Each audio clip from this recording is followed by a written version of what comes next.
Well, it's a topic that everyone is exploring right now.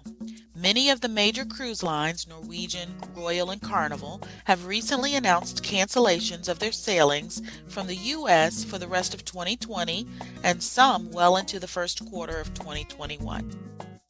While this may not come as a surprise to many, there is still an incredible demand for cruising, and there are quite a number of people who are beyond disappointed.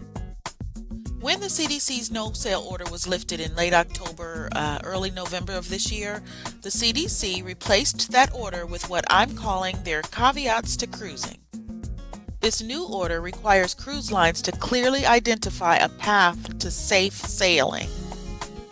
This path would also need to include test sailings designed to analyze the effectiveness of an established protocol, as well as the response to an outbreak aboard a cruise ship.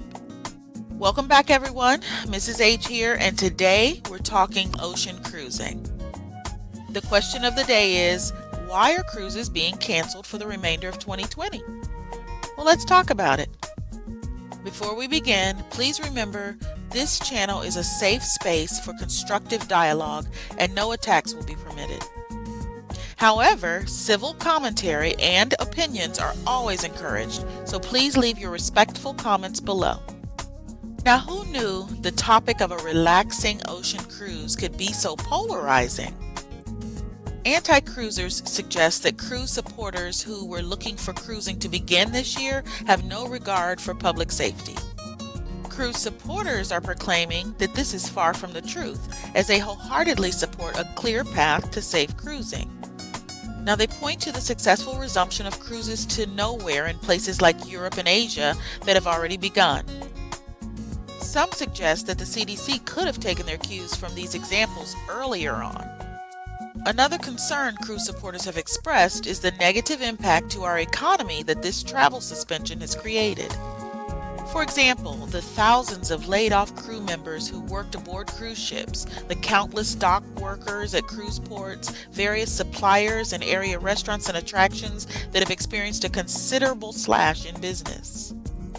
No matter what side of the fence you are on, it is clear that the travel industry, which includes cruising, has taken a huge hit, and as long as delays exist, they will continue to experience suffering. What delays?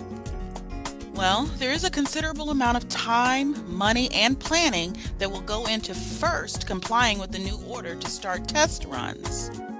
Revamping ships for safety, hiring and training new crew, marketing for and pre-qualifying test cruise passengers, restocking cruise ships, and so much more. Secondly, getting cruise ships back to U.S. waters, which may please some to know has already begun. Also, getting clearance to dock and settling any and all legalities associated with the suspension. With less than 30 days remaining in the year, these are the reasons we believe cruising is being canceled for the remainder of 2020 and even beyond. Will cruising resume in the U.S.? All signs point to absolutely. However, patience is going to be the name of the game. What do you think? Don't forget to leave your comments below. For more like this coming down the pike, all we ask is that you please like. Above all, be kind. We'll see you in the next video.